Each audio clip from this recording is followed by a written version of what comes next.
اللہ رب العزت نے اپنے حبیب مکرم صلی اللہ علیہ وسلم کو جو مقام عطا فرمایا، جو مرتبہ عطا فرمایا، انسان کی قدرت سے خارج ہے کہ اس مقام و مرتبہ کا احاطہ کیا جائے کہ اللہ رب العزت نے اپنے حبیب کو کون سا مقام عطا فرمایا، انسان کی بس کی بات نہیں ہے۔ انبیاء کرام جتنے بھی ہیں وہ انسانوں میں سے سب سے افضل ہوتے ہیں۔ ویسے تو تمام مخلوقات میں سے سب سے افضل مخلوق جو ہے وہ انسان ہے، لیکن انسانوں میں سے جو سب سے افضل ہیں وہ ہے انبیاء۔ حضور داتا گنج بخش علی اجویری علیہ رحمہ نے کشف المحجوب شریف لکھی ہے، آپ کی تصنیف ہے، اس کے اندر آپ نے لکھا کہ ولی کی ساری زندگی نبی کے ایک سانس کے برابر نہیں ہے۔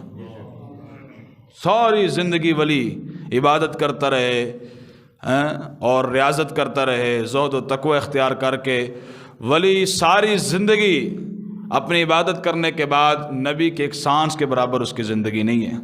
یہ مطلقاً بات کی ہے دادا صاحب نے، حضور کی بات بھی نہیں کی ہے کہ حضور کے سانس کے برابر نہیں، مطلقاً 1,24,000 کم و بیش انبیاء و مرسلین میں سے ایک نبی کی شان یہ ہے کہ ولی ساری زندگی عبادت کرنے کے بعد بھی نبی کے ایک سانس کے برابر بھی اس کی زندگی نہیں ہے، تو امام الانبیاء کا عالم کیا ہوگا؟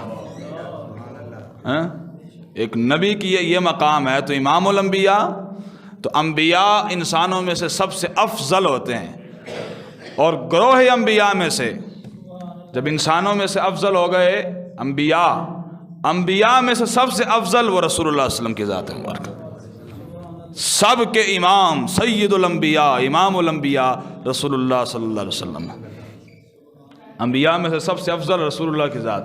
یہی تو حضرت جبریل امین جب آپ کے پاس حاضر ہوئے، آ کر عرض کی تھی حضور رأیت مشارقہا و مغاربہا، حضور میں نے مشرق کو بھی دیکھا، مغرب کو بھی دیکھا، حضور کل کائنات کو میں نے دیکھا، یا رسول اللہ آپ سے افضل انسان کسی کو بھی نہیں دیکھا۔ آفاق ہا گردیدام مہر بتاں ورزیدام، بسیار خوبہ دیدام مگر تو چیزیں دی گری۔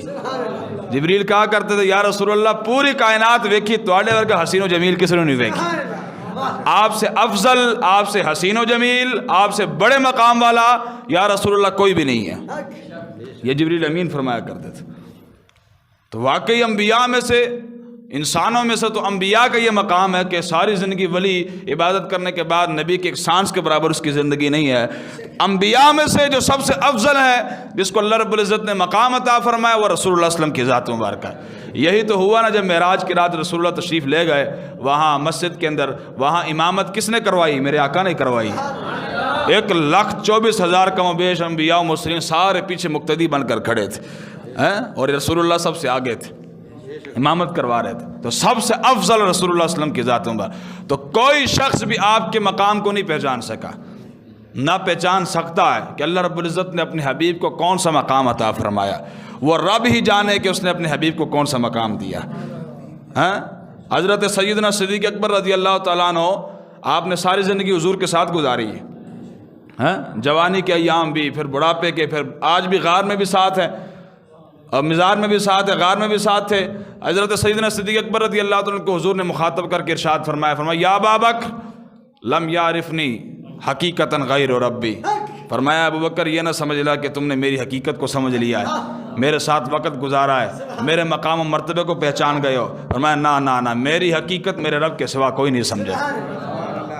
اور جتنے صدیق اکبر رسول اللہ کا مقام نہ سمجھ سکے، اتنے چند ٹکے پڑھن تو بعد 2-4 کتابیں پڑھنے کے بعد حضور کے علم غیب پر باتیں کریں، ان کو کس نے حق دیا ہے؟ ان کو کس نے حق دیا کہ رسول اللہ کے شانوں کی حد بندی کریں؟ حضور کو یہ پتا تھا، یہ نہیں پتا تھا؟ جہاں صدیق اکبر رضی اللہ تعالیٰ ساری زندگی ساتھ رہ کر حضور کا مقام نہ پہچان سکے، ان کی کیا حیثیت ہے؟ کوئی حیثیت ہے نہ دی؟ صدیق اکبر ساری زندگی ساتھ رہے. حضور فرماتے ہیں کہ پھر بھی تم میرے مقام کو نہیں پہچان سکے. خدا کی عظمتیں کیا ہے محمد مصطفیٰ جانے, مقام مصطفیٰ کیا ہے محمد کا خدا جانے. بس اتنی بات. حضرت مرزا مظہر جان جانا قاضی ثناء اللہ پانی پتی کے پیر ہیں. قاضی ثناء اللہ پانی پتی بہت بڑے اللہ کے ولی گزرے ہیں, مفسر قرآن بھی ہیں, انہوں نے تفسیر مظہری بھی لکھی ہے قاضی ثناء اللہ پانی پتی نے. اے مرید نے مرزا مظہر جانے جانا دے, اور کتنے اللہ اکبر. آپ مرزا مظہر جانے جانا فرمایا کرتے سن کل قیامت کے دن اللہ نے مجھ سے پوچھا نا کہ میرے لیے کیا لے کر آئے ہو, تو میں قاضی صاحب نے پیش کر دیا تو سے میں اے لے کے آیا. مانے مان تھا نا پیر کو اپنے مرید پر مان تھا. قاضی صاحب مرزا مظہر جانے جانا آپ مجلس میں بیٹھے ہوتے تھے تو قاضی ثناء اللہ پانی پتی مرید تھے. جب گھر سے چلتے تھے نا تو مرزا مظہر جانا اپنے مجلس سے کھڑے ہو جایا کرتے تھے استقبال کے لیے. لوگ پوچھتے سن مریدین حضور کی معاملہ کیوں کھڑے ہو؟ فرمایا کہ قاضی صاحب گھر سے چل پڑے ہیں. اور کہ حضور قاضی صاحب گھروں چل لیں تو انہوں کیوں پتہ لگ گیا؟ آپ نے فرمایا میری مجلس میں جو فرشتے بیٹھے ہوتے ہیں وہ قطار اندر قطار کھڑے ہو جاتے ہیں. وہ قاضی صاحب کے استقبال کے لیے کھڑے تو میں بھی کھڑا ہو جاتا ہوں ان کے لیے. اے مرید عالم سے.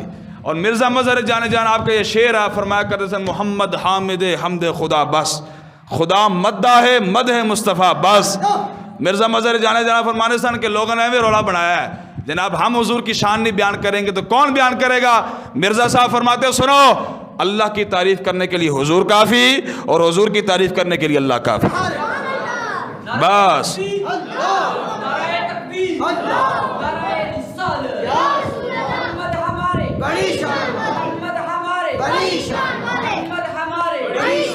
اللہ نے چھوڑا ہی نہیں ہے. وَرَفَعْنَا لَكَ ذِكْرَكَ, اے حبیب ہم نے آپ کی خاطر آپ کے ذکر کو بلند کر دیا ہے. ہاں کسی کے اوپر چھوڑا ہی نہیں ہے کہ کوئی بعد میں آ کر حضور کی شان بیان کرے گا تو پھر شان بلند ہوگی. نا اللہ نے بلند کر دی تھی. اب یہ تو آپ اور میرا حصہ ہے نا, ہم جتنا حضور کے ذکر کریں گے جتنے حضور کی نعتیں پڑھیں گے اس سے ہمارا کلام بھی خوبصورت ہوگا, ہماری زندگیاں بھی خوبصورت ہوں گی. حضرت حسان بن ثابت منبر رسول پر کہا تھا ما مدحت محمدًا بمقالتی ولکن مدحت مقالتی بمحمد صلی اللہ علیہ وسلم. اور نے کہا لوگوں سنو حضور کے غلام ہو, یہ نہ سمجھنا کہ میں حضور کی تعریف کر کے حضور کی شان بیان کر کے حضور کی شان کو بڑھا رہا ہوں. نا یہ نہیں ہے, میں حضور کی تعریف کر کے اپنے کلام کو حسین بنا رہا ہوں, اپنے کلام کو حسین بنا رہا ہوں. تو قیامت تک کوئی شخص بھی رسول اللہ کے مقام کو پہچان نہیں سکتا. جو اللہ نے مقام دیا وہ وراء الورا ہے, وہ اللہ ہی بہتر جانتا ہے کہ اس نے اپنے حبیب کو کیا مقام عطا فرمایا. اور جو کائنات آپ کو نظر آتی ہے, کائنات کے اندر رنگیلیاں نظر آتی ہیں, چرند پرند نظر آتے ہیں, شجر حجر نظر آتے ہیں, جو کچھ بھی کائنات کے اندر نظر آتا ہے سب کچھ اللہ رب العزت نے اپنے حبیب کے صدقے پیدا فرمایا. اقبال نے کہا تھا ہر کجا بینی جہان رنگ و بو, آنکھ کی از خاکش برویت آرزو, یا زنور مصطفیٰ اورا بہاست, یا ہنوز اندر تلاش مصطفیٰ است. اقبال نے کہا تھا کائنات کے اندر جو کچھ تجھے نظر آتا ہے نا اس کی قدر و قیمت اور اس کی اہمیت, کوئی چیز اگر آپ کو نظر آتی ہے کہ بڑی شان والی چیز ہے وہ اس لیے ہے یا زنور مصطفیٰ اورا بہاست, یا تو وہ رسول اللہ کے نور سے پیدا ہوئی ہے, یا ہنوز اندر تلاش مصطفیٰ است, یا ابھی تک حضور کی تلاش میں پھر رہی ہے. دو چیزیں نا بس. کائنات کے اندر کوئی بھی چیز ہے نا, کسی کو بھی اگر مقام ملا تو رسول اللہ کی نسبت کے صدقے سے ملا ہے. بس حضور کی نسبت کے بغیر کسی کا کوئی مقام ہے ہی نہیں, کوئی مقام نہیں. کوئی بھی آپ کو بڑی چیز نظر آتی ہے کہ اس کا بڑا مقام ہے تو یہ کس کے صدقے ہے؟ رسول اللہ کے صدقے. کوئی بھی بڑی چیز ہے جو آپ کو نظر آتی ہے اس کا مقام رسول اللہ کے صدقے سے, حضور کی نسبت کی وجہ سے. یہ زمین جو ہے جس پر آپ بیٹھے ہوئے ہیں, آپ اس زمین کہ کسی بھی حصے پر آپ عبادت کرنا چاہیں, نماز پڑھنا چاہیں, پڑھ سکتے ہیں کہ نہیں پڑھ سکتے؟ جو ناپاک جگہ ان کو چھوڑ کر جو پاک جگہ ہیں زمین کی آپ عبادت کرنا چاہیں کر سکتے ہیں. اس زمین کو یہ مقام کیسے ملا؟ رسول اللہ کی نسبت کے صدقے سے ملا. ورنہ پہلے سابقہ امتوں میں پتہ کیا ہوتا تھا, جو امتی ہوتے تھے عبادت کرنی ہوتی تھی نا انہوں نے, تو پھر وہ مخصوص جگہ بنا لیا کرتے تھے, مخصوص جگہ بنا لیتے تھے, وہاں ہی عبادت کرتے تھے. اور اگر اس کے علاوہ کسی اور جگہ انہوں نے عبادت کی جو ان کی مخصوص عبادت ہوتی تھی تو وہ قابل قبول نہیں ہوتی تھی. اب ہمارے ہاں کیا ہے, اگر مسجد نہیں ہے تو جناب ہم گھر میں بھی پڑھ لیتے ہیں, ایسا ہے کہ نہیں ہے؟ پہلے مخصوص جگہ بناتے تھے, وہی عبادت کی جاتی تھی، اس کے علاوہ کئی عبادت نہیں کی جاتے تھے۔ یہ میرے آقا جب تشریف لائے سبحان اللہ العظیم، اور میرے آقا جب جلوہ گر ہوئے اور آپ کے قدم مبارک کو زمین نے جب بوسہ دیا نا، اللہ رب العزت نے آپ کے قدمین کے صدقے سے پوری روح زمین کو پاک بنا دیا، پورے روح زمین کو۔ میرے آقا ارشاد فرماتے اوتیت خمسا لم یؤتہن احد قبلی نصرت بالرعب مسیرۃ شہر وجعلت لی الارض مسجدا وطہورا۔ میرے آقا فرماتے 5 چیزیں مجھے ایسے دی گئی ہیں جو مجھ سے پہلے کسی نبی کو نہیں دی گئی، یعنی جو حضور کا ہی خاصہ ہے، حضور کا ہی خاصہ، حضور کی خصوصیت ہے، آپ کے علاوہ کسی نبی کو وہ چیزیں نہیں دی گئی ہیں۔ میرے آقا فرماتے ہیں 5 میں سے پہلی چیز نصرت بالرعب مسیرۃ شہر، حضور فرماتے ہیں مجھے اللہ رب العزت نے رعب عطا فرمایا، رعب دبدبہ عطا فرمایا۔ کتنا؟ حضور فرماتے 1 مہینہ دور مسافت، 1 مہینہ دور مسافت میرا دشمن کھڑا ہونا، میرا رعب اس پر وہاں طاری ہو جاتا۔ 1 مہینہ دور کھلوتا ہے، اب تو پہلے پیدل سفر ہوتے تھے، 1 مہینہ بندہ چلتا رہے، جتنا دوری پر بندہ پہنچتا ہے نا، وہاں اگر دشمن کھڑا ہوتا تھا نا، حضور کا رعب اس پر وہاں طاری ہو جاتا تھا۔ یہ حضور کا ہی خاصہ ہے۔ اور دوسرا فرمایا وَجُعِلَتْ لِيَ الْأَرْضُ مَسْجِدًا وَطَهُورًا، حضور فرماتے ہیں دوسری چیز جو مجھے دی گئی، مجھ سے پہلے کسی نبی کو نہیں دی گئی، وہ یہ کہ اللہ رب العزت نے پوری روح زمین کو میرے لیے مسجد بنا دی۔ پہلے دور میں ایسے نہیں ہوتا تھا، پہلے مخصوص جگہ بنائی جاتی تھی۔ جب میرے آقا تشریف لائے اور آ کر آپ کے قدم مبارک زمین پر لگے، اس قدمین کے صدقے سے اللہ رب العزت نے پورے روح زمین کو مسجد بنا دیا، پاک بنا دیا۔ اور میرے آقا فرماتے ہیں کہ تیسری چیز وَأُحِلَّتْ لِيَ الْغَنَائِمُ، حضور فرماتے ہیں اللہ رب العزت نے میرے لیے مال غنیمت کو حلال قرار دے دیا، پہلے دور میں یہ نہیں ہوتا تھا۔ چوتھی چیز حضور فرماتے ہیں وَأُعْطِيتُ الشَّفَاعَةَ، اللہ رب العزت نے مجھے شفاعت کا بھی حق عطا فرمایا۔ 1,24,000 کم و بیش انبیاء مرسلین امتیں ہوں گی، امتیں بھی ہوں گی، انبیاء بھی وہاں ہوں گے کہ نہیں ہوں گے قیامت والے دیہاڑے؟ سارے کس کی شفاعت کے منتظر ہوں گے؟ رسول اللہ کی شفاعت کے، سارے رسول اللہ کی شفاعت کے منتظر۔ اور حضور فرماتے 5ویں چیز وَكَانَ النَّبِيُّ يُبْعَثُ إِلَىٰ قَوْمِهِ خَاصَّةً وَبُعِثْتُ إِلَى النَّاسِ عَامَّةً، حضور فرماتے ہیں کہ جتنے بھی انبیاء آئے مخصوص وقت کے لیے آئے، مخصوص خیش قبیلے کے لیے آئے، اور ایک دور ایک وقت تھا ان کا، وہ چلے گئے۔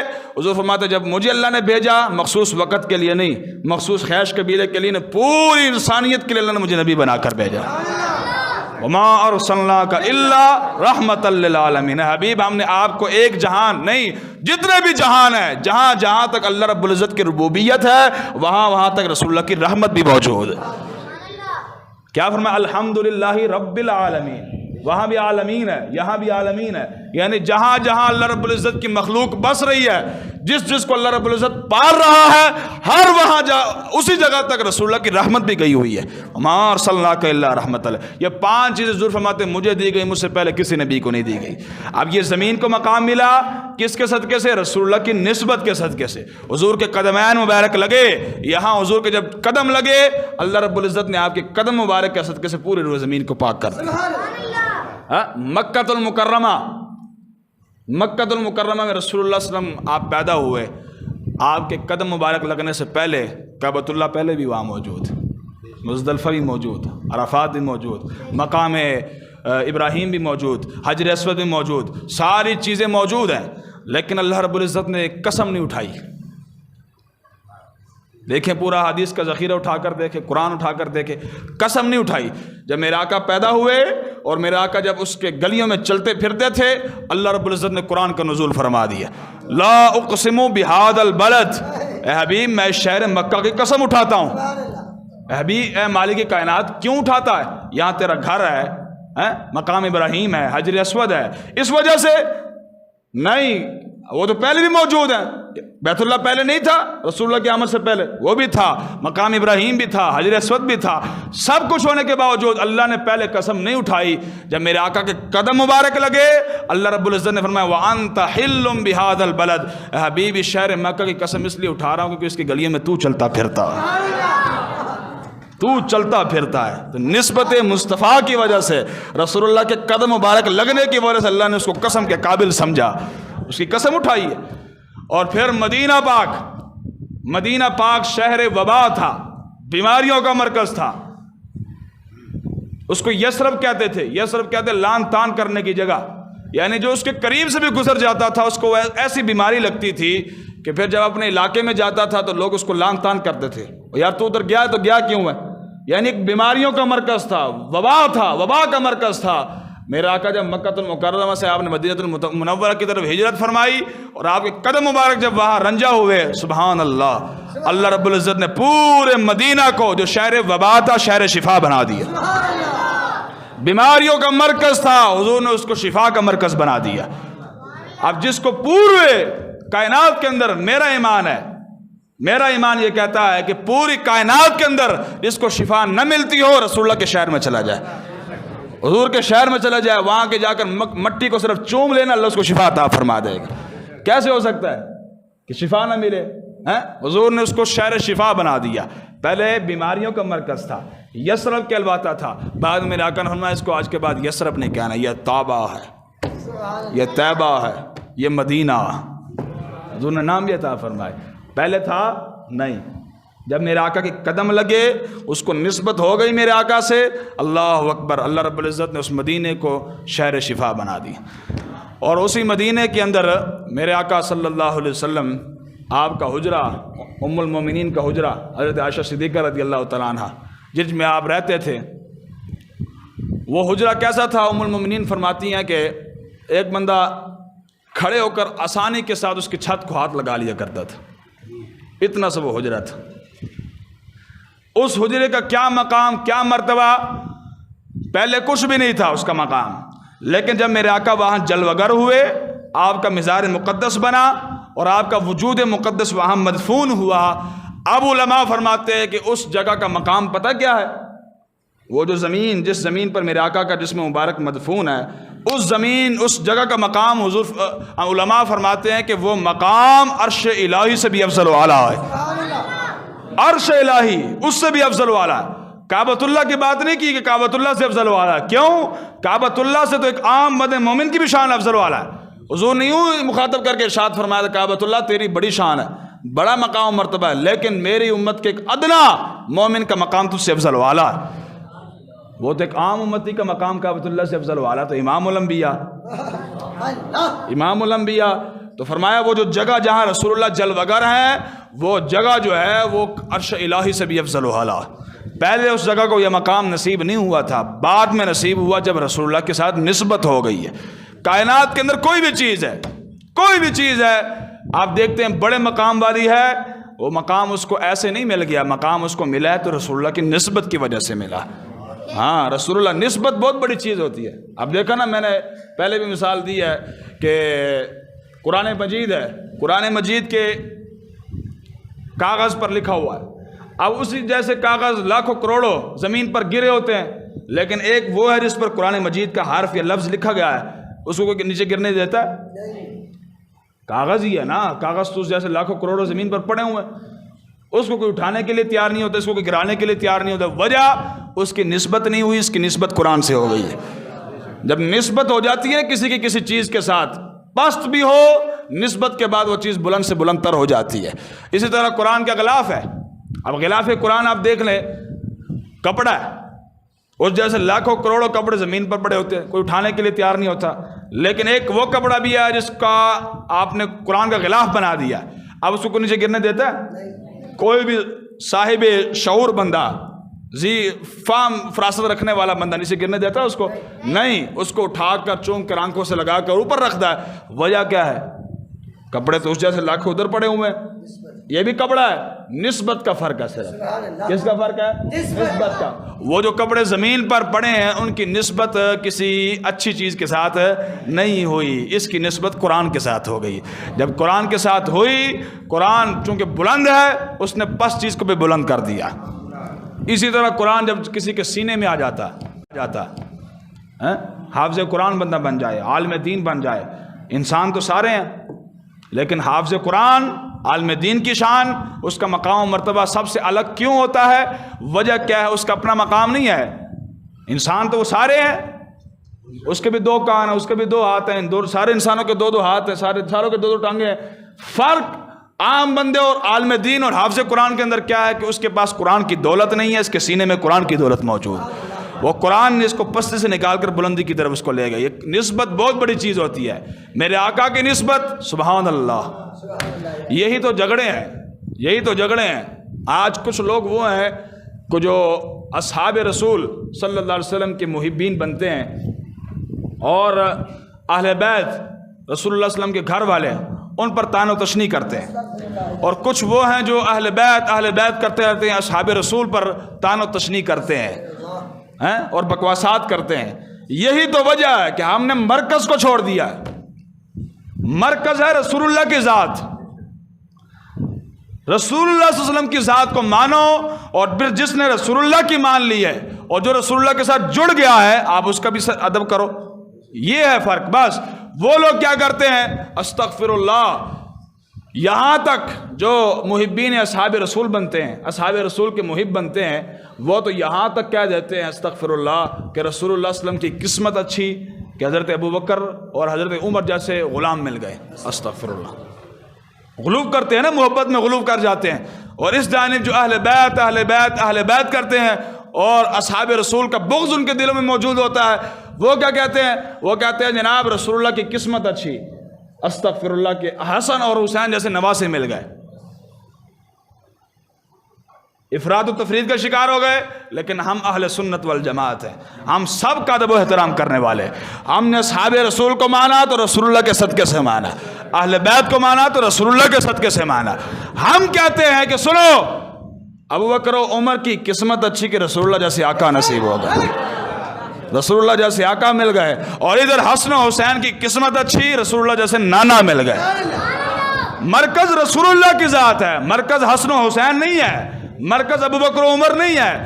ہم نے ابو بکر و عمر رضی اللہ تعالی عنہما ان دونوں کو مانا، حسن و حسین رضی اللہ تعالیٰ عنہ کو مانا تو رسول اللہ کے صدقے سے مانا، رسول اللہ کے صدقے سے مانا ہے۔ بس جب رسول اللہ کو مانا تو جو رسول اللہ کے یار ہیں، حضور کے گھر والے ہیں، سب کا ادب و احترام ہم پر لازم ہے۔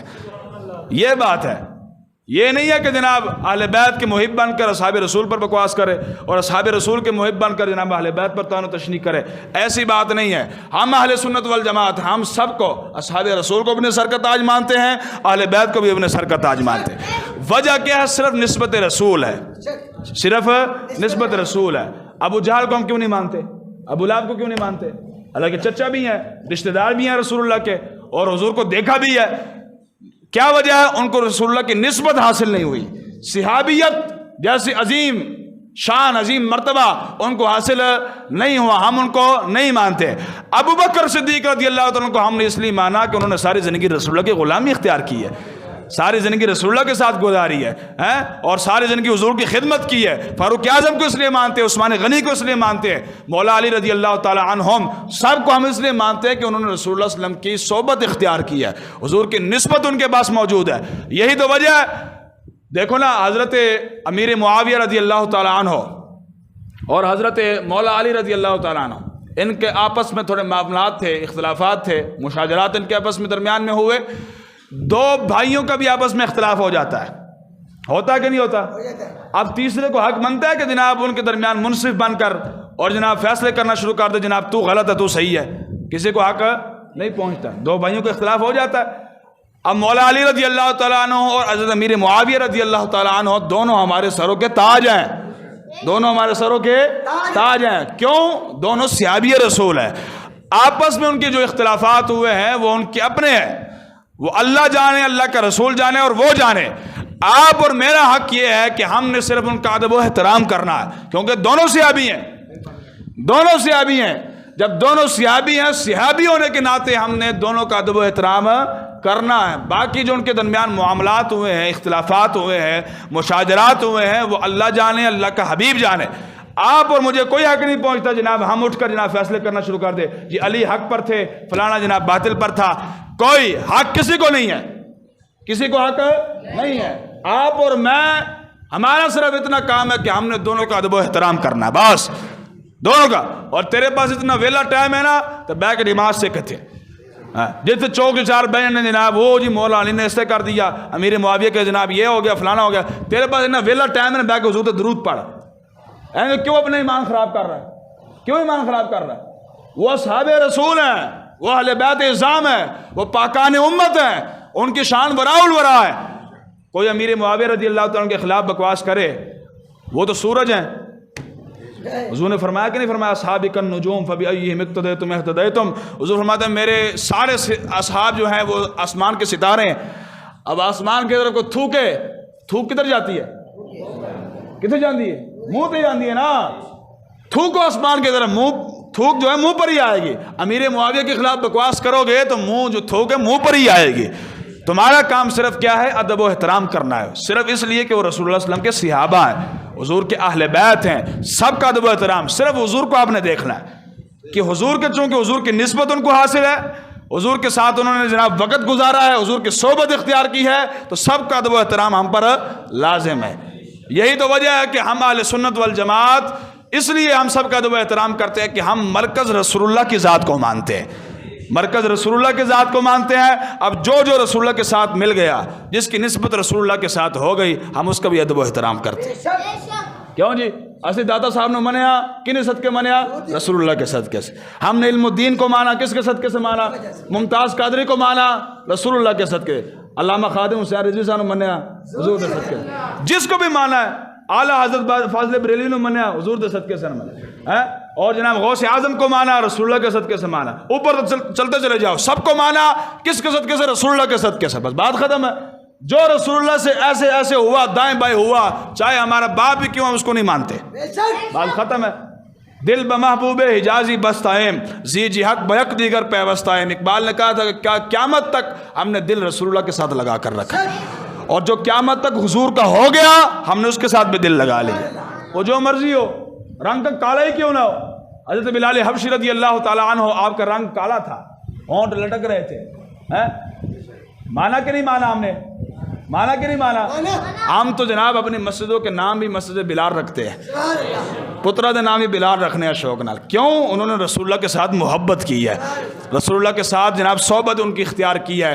ہمارا صرف یہی کام ہے کہ ہم نے سب کو ادب و احترام کرنا. کیوں؟ رسول اللہ کی نسبت کی وجہ سے. اور حضور کی نسبت، سبحان اللہ. حضرت عباد بن عبد الصمد فرماتے ہیں، ایک مرتبہ نا ہم حضرت انس بن مالک رضی اللہ تعالیٰ عنہ، حضور کے 10 سالہ خادم ہیں، 10 سال حضور کی خدمت کی حضرت انس بن مالک نے. فرماتے ہیں کہ ایک مرتبہ ہم ملنے کے لیے گئے تو انہوں نے ہمارے لیے دسترخوان بچھا دیا کھانے کا. ہم دسترخوان پر بیٹھے، تھوڑی دیر بعد آپ نے ایک رومال منگوایا. رومال منگوانے کے بعد آپ نے، ایک تندور جل رہا تھا، اس رومال میلا تھا، رومال آپ نے اس رومال کو تندور کے اندر ڈال دیا. تھوڑی دیر کے بعد آپ نے اس رومال کو نکال لیا، وہ دودھ سے بھی زیادہ سفید تھا. اور نالڑے کہنے لگی، حضرت جی یہ کیا معاملہ ہے؟ رومال کپڑے کا بنا ہوا ہے، آگ کا کام جلا دینا ہے، یہ جلا کیوں نہیں ہے؟ ایک کچی گال نہیں سنا رہا، بڑی مستند بات سنا رہا ہوں. حوالے کا میں ضامن ہوں، میں حوالہ دینے کے لیے تیار ہوں. یہ آپ نے آگ میں ڈالا ہے حضور، یہ تو آگ کا کام ہے جلا دینا، یہ رومال جلا کیوں نہیں ہے؟ جلنے کے بجائے یہ پہلے میلا کچالا تھا، اب جناب دودھ سے بھی زیادہ سفید ہو گیا ہے، یہ کیا ہے؟ آپ نے فرمایا ھذا مندیل کان رسول اللہ صلی اللہ علیہ وسلم یمسح بہ وجہہ. فرمایا یہ وہ رومال ہے جس کے ساتھ رسول اللہ اپنا پسینہ پونچھا کرتے تھے. یا رسول اللہ، یا رسول اللہ، گاج کے لاؤ، گاج کے، زندہ باد.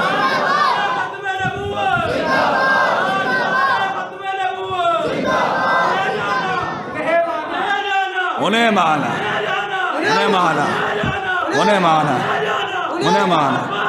لبیک لبیک، زور لاؤ شابا، لبیک لبیک لبیک یا رسول اللہ، لبیک لبیک لبیک یا رسول اللہ،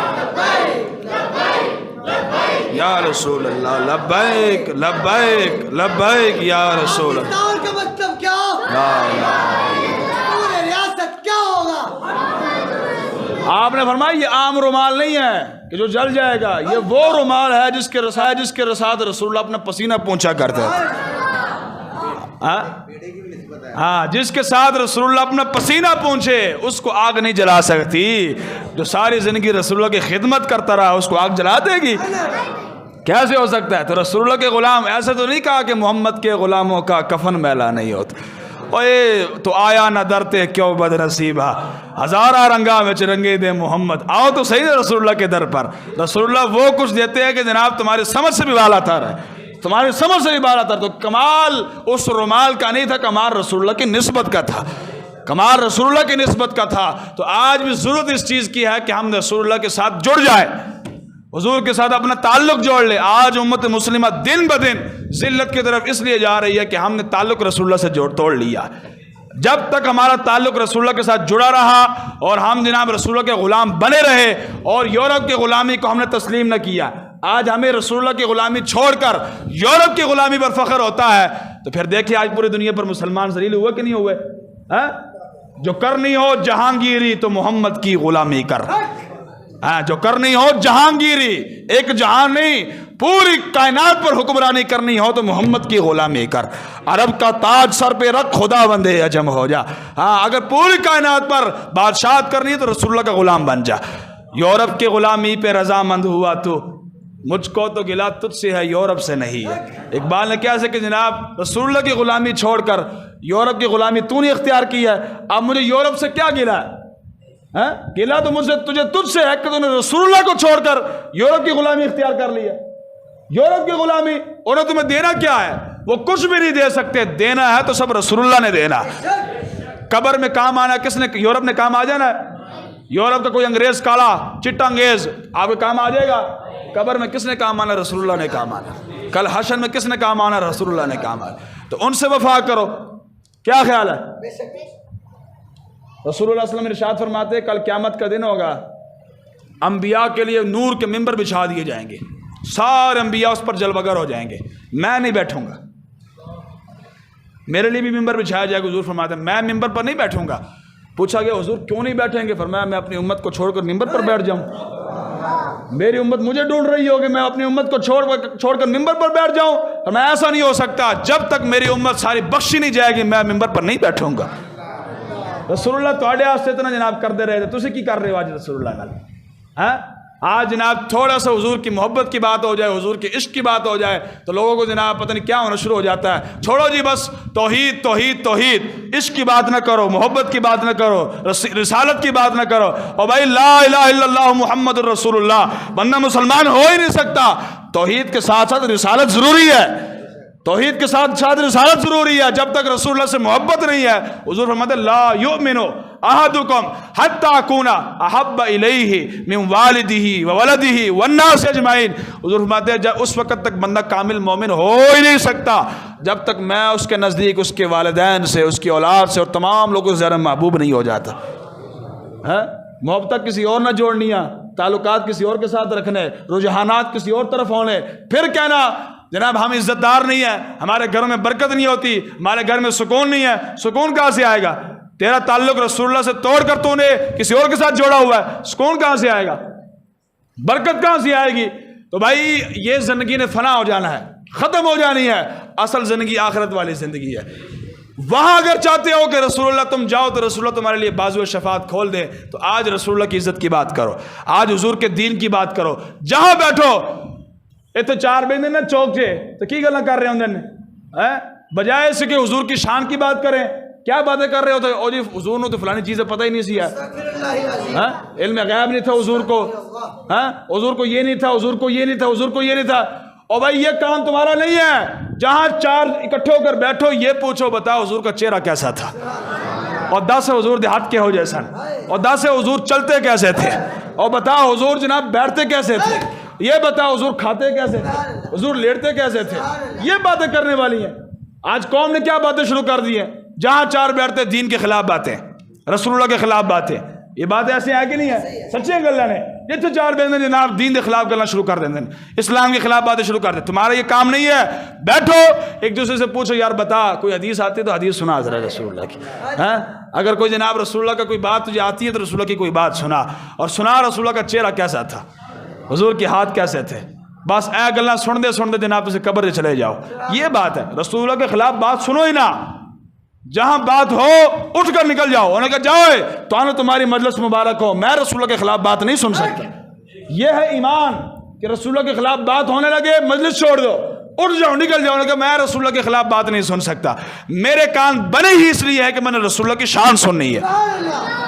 حضرت عبدالغنی نابلسی شام کے اندر بزرگ ہیں, ان کا جو مزار مقدس ہے نا, اس کے ایک طرف جالی لگی ہوئی ہے. وہاں کے جو متولی ہیں نا وہ بتاتے ہیں کہ یہ جالی رسول اللہ صلی اللہ علیہ وسلم نے اپنے معاہدہ شریف سے اتار کر بھیجی تھی ان کے لیے. وہاں سے اتار کر خواب میں کسی کے لیے تشریف لائے تھے, فرمایا کہ یہ جالی اتارو اور اتار کر عبدالغنی نابلسی میرا غلام ہے اس کے مزار پر لے جاؤ, وہاں جا کر لگاؤ. وجہ پتہ کیا تھی؟ انہوں نے کتاب لکھی, کتاب کے اندر ایک جملہ لکھا تھا, اس جملے کی وجہ سے رسول اللہ نے اتنی عنایت عطا فرمائی ہے. وہ جملہ کیا تھا؟ انہوں نے کیا کہ بھائی میرے کان اس لیے نہیں بنے کہ میں رسول اللہ کے خلاف باتیں سنوں, میرے کان اس لیے بنے ہیں کہ میں نے رسول اللہ کی شانیں سنوں. یہاں سے ہاں, میرا ہاتھ اس لیے نہیں بنا کہ میں رسول اللہ کے خلاف لکھوں, میرا ہاتھ اس لیے بنا ہے کہ میں رسول اللہ کی شانیں لکھوں, حضور کی نعتیں لکھوں اور حضور کی نعتیں پڑھوں. بس یہ جملہ لکھنا تھا. رسول اللہ نے اتنی عنایت فرمائی کہ اپنی جالی اتروا کے ان کے مزار پر لگوائی. وہ تو اتنے کریم ہیں, اتنے کریم ہے وہ سرور کے لکھا ہوا ہے در پر, جس نے لینے ہو دو عالم وہ امیدوار ہے, وہ امیدوار ہے. تو آج ضرورت ہے رسول اللہ سے اپنی نسبت جوڑو. قیامت کے دن شفاعت چاہتے ہو, قبر میں سوال عمران خان کے بارے میں نہیں ہونا, نوازے کے بارے سے نہیں ہونا, شبازے کے بارے سے نہیں ہونا کہ جناب شہباز شریف کے ساتھ کتنی وفا کرتا رہا. پچھلے دن تو دیکھتے لیا اسمبلی میں کیا ہوا, ایک لیڈر کی خاطر پورے اسمبلی کو کیا انہوں نے بنا دیا تھا. دیکھا کہ نہیں دیکھا آپ نے؟ کیا حالات تھے پوری دنیا پر. انہوں نے کیا بتایا کہ ہم مسلمان ہیں, پڑھے لکھے جاہل لڑ رہے ہیں ایک لیڈر کی خاطر. میں نے کہا جناب جس کو ایک لیڈر کی خاطر اتنی غیرت آ جائے, دم خم آ جائے, اور وہاں رسول اللہ کے شان میں جو مرضی بکواسات کرتے رہے, دم خم ہی نہیں ہے, اور غیرت ہی نہ آئے. ایک لیڈر کے خلاف بات ہو تو جناب سارے حرکت میں آ جاؤ, یہ ہمارے لیڈر کے خلاف کیوں بات کیا. جو رسول اللہ کے خلاف بات کرتے تو ٹس سے مس نہیں ہوتے. اگلوں نے رسول اللہ کے خلاف صرف بات ہی نہیں کی, پوری فلمیں بنا دی ہیں. رسول اللہ کے گھرانے کے اوپر پوری فلمیں بن گئی ہیں, پوری کتابیں چھپ گئی ہیں. کون جواب دینے والا ہے؟ آپ اور میں. صرف ہم, ہر بندہ اپنے لیے بڑا مخلص ہے. کسی کو کہو نہ کہ آؤ نکلو حضور کی عزت کے لیے, اور چھوڑو جی میرے تو بچے ہیں چھوٹے, ہاں یہ تو مولویوں کا کام ہے, چھوٹے میرے بچے ہیں جناب, میں تو کاروبار کروں گا, اپنا بزنس کروں گا, یہ تو مولویوں کا کام ہے. تجھے تو میں ایک کچھ کیتا دسو. غیروں نے ہمارے نبی کی عزت پر بات کرنی تھی, انہوں نے پیرا دینا تھا حضور کی عزت پر. نہ پیرا آپ اور میں نے دینا تھا.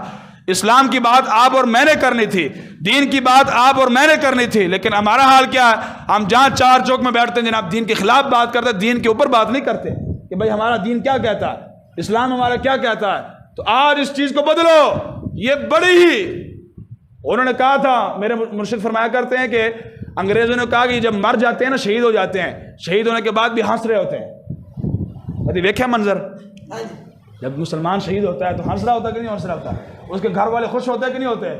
انہوں نے کہا یہ تو شہید ہونے کے بعد, مر جانے کے بعد بھی ہنس رہے ہوتے ہیں, ان کو مارنا کیسے. انہوں نے کہا مارو نہ ان کو چلتا پھرتا مردہ بنا دو. چلتا پھرتا وہ کیسے؟ ان کے دل سے حضور کی محبت نکال دو, حضور کا عشق نکال دو, غیرت ایمانی نکال دو. جب غیرت ایمانی نکل جائے گی, حضور کی محبت نکل جائے گی, عشق رسول نکل جائے گا, چل پھر رہے ہوں گے لیکن مردے ہوں گے. آج ہے کسی کے اندر دم خم, پاور ہے کسی کے اندر؟ 97 اسلامی ممالک ہیں, نام و نشان کہاں ہے؟ پتہ کسی کو؟ یہی تو انہوں نے کیا. کیا مسلمان مر گئے سارے؟ نہیں, مسلمان سارے زندہ ہیں, لیکن اندر سے دم خم ختم ہو گیا, اندر سے عشق رسول کی جو خوشبو تھی وہ ختم ہو گئی ہے. اب کہاں سے عشق رسول کی خوشبو؟ یہی ہم نے بیدار کرنی ہے. دوبارہ ہم نے وہی جو طریقہ ہمارے اسلاف کا طریقہ تھا کہ کوئی بھی بات ہوتی تھی رسول اللہ کے خلاف سارے اٹھ کر کھڑے ہو جایا کرتے تھے, ہم نے وہ طریقہ دوبارہ لانا ہے انشاءاللہ, اور ان کو بتانا ہے کہ تم جو مرضی کر لو, جب تک رسول اللہ کا آخری غلام بھی زندہ ہے نا, رسول اللہ کی عزت پر قربان ہوتا رہے گا, ہوتا رہے گا انشاءاللہ. ہاں ہم زندہ ہیں, جب تک ہم زندہ ہیں انشاءاللہ. ہم مر بھی گئے, ہماری نسلیں آئیں گی انشاءاللہ. ہم نے ان کو یہی کہا ہے کہ بھائی رسول اللہ کی عزت پر, حضور کی محبت پر, حضور کے عشق پر مداحنت نہیں کرنے, سودا گری نہیں کرنے. کی کرنی سودا گری کر کے مرن تو بعد جناب قبر میں ہمیں نقصان ہوتا رہے گا. ہماری اولاد اگر جناب رسول اللہ کے دشمنوں کے ساتھ کھڑی ہو جائے, رسول اللہ کے اصحاب کے دشمنوں کے ساتھ کھڑی ہو جائے, اہل بیت کے دشمنوں کے ساتھ کھڑی ہو جائے, تو قبر میں ہمیں نقصان ہوگا کہ نہیں ہوگا؟ اگر قبر میں مرنے کے بعد بچہ دعا کرتا ہے اس کو فائدہ پہنچتا ہے, تو اگر وہ گناہ کرتا ہے تو اس کو عذاب بھی پہنچتا ہے. ہاں قبر میں جانے کے بعد باپ کو عذاب بھی پہنچتا ہے اگر بیٹا جناب گناہ کرے گا. ایک بندہ رسول اللہ کا دشمن ہے, اگر تیرا بیٹا رسول اللہ کے دشمن کے ساتھ کھڑا ہے تو تجھے فائدہ پہنچے گا قبر میں, وہاں تجھے عذاب پہنچے گا. تو لہٰذا اپنے بچوں کی تربیت کرو, صبح اٹھتے وقت اس کو کہا کرو بیٹا جانتے ہو ہمارے نبی کون ہے؟ جانتے ہو ہمارے نبی کون ہے؟ بتایا کرو کہ ہمارے نبی وہ ہیں جس کو اللہ رب العزت نے امام الانبیاء بنا کر بھیجا, جس کو سید الانبیاء بنا کر بھیجا. اور پھر بتایا کرو بیٹا جانتے ہو, رات کو سوتے وقت بتایا کرو بیٹا جانتے ہو ہمارے نبی کا چہرہ کیسا تھا, ہمارے نبی کے ہاتھ کیسے تھے. یہ باتیں کیا کرو بیٹوں کے سامنے. اور چہرہ کیسا تھا, آخری بات, حضرت عبداللہ بن رواحہ حضور کے درباری شاعر ہیں, وہ فرماتے ہیں لو لم یکن فیہ آیات مبینہ کانت بدیہتہ تغنی عن الخبر. عبداللہ بن رواحہ حضور کے درباری شاعر ہے, آپ حضور کے چہرے کی شان بیان کرتے ہوئے فرماتے ہیں کہ حضور کا چہرہ ایسا تھا کہ اگر حضور اپنی نبوت پر, اپنی جناب صداقت پر کوئی ظاہری معجزہ لے کر نہ آتے, آپ کا چہرہ ہی آپ کی صداقت کے لیے کافی ہے. آپ کا چہرہ ہی آپ کی صداقت کے لیے کافی. اتنا منور چہرہ, اتنا منور چہرہ کہ آپ کے چہرے کی روشنی کی وجہ سے یہ سورج بھی روشن ہے. یہ روشن جو ہے نا سورج, اس کی اپنی روشنی نہیں ہے, چاند کی اپنی روشنی نہیں ہے, یہ چہرہ مصطفیٰ کی روشنی ہے, وہاں سے لی ہوئی ہے اس نے روشنی. سمجھ آئیے, یہ باتیں کرنے والی ہے. تو لہٰذا صبح اٹھو, شام کو سونے وقت ایک ایک حدیث خود بھی یاد کرو, اپنے بچوں کو بھی جناب بتاؤ. صبح اٹھتے وقت بتاؤ بیٹا ایک حدیث میں تجھے بیان کرتا ہوں, خود بھی بیان کرو, بچے کو کہو سناؤ, اس کو سنانے کے بعد پھر اس کو سنو. ایک ایک حدیث روزانہ کی ہوتی رہے تو مہینے کی کتنی بنتی ہے؟ 30. اور رات کو ایک ایک حدیث ہو 60 حدیثیں ایک مہینے کے اندر بندہ یاد کر سکتا کہ نہیں کر سکتا؟ چھوٹی چھوٹی حدیثیں یاد کرنا چاہے, لیکن یہ کرنے والی باتیں ہیں. آج ہم شوق سے انگلش وغیرہ تو پڑھتے ہیں, رسول اللہ کا حدیث نہیں پڑھتے, رسول اللہ کا فرمان نہیں پڑھتے. تو ہم نے یہ کرنا ہے, کریں گے نا انشاءاللہ. کیا کرنا ہے, صبح اٹھتے وقت ایک حدیث خود بھی یاد کریں اور اپنے بچوں کو بھی یاد کروائیں. شام کو سوتے وقت رسول اللہ کے واقعات, حضور کی سیرت کا کوئی واقعہ سنا دے, بیٹا رسول اللہ ایسے کیا کرتے تھے, حضور نے فلاں موقع پر ایسا کیا, حضور کے صحابی نے یہ کیا, فاروق اعظم نے یہ کیا, ابوبکر صدیق نے یہ کیا, عمر فاروق نے یہ کیا, عثمان غنی نے یہ کیا. یہ واقعات بیان کرتے رہیں, پھر دیکھنا انشاءاللہ آپ کے بچوں کی زندگی میں کیسی برکت آئے گی. آپ چلے جائیں گے دنیا سے جانے کے بعد آپ نہ بھی کہہ کر گئے نا کہ بیٹا میرے لیے دعا کرتے رہنا, آپ کا بیٹا پھر بھی ہاتھ اٹھا کر دعا کرتا رہے گا. وما علینا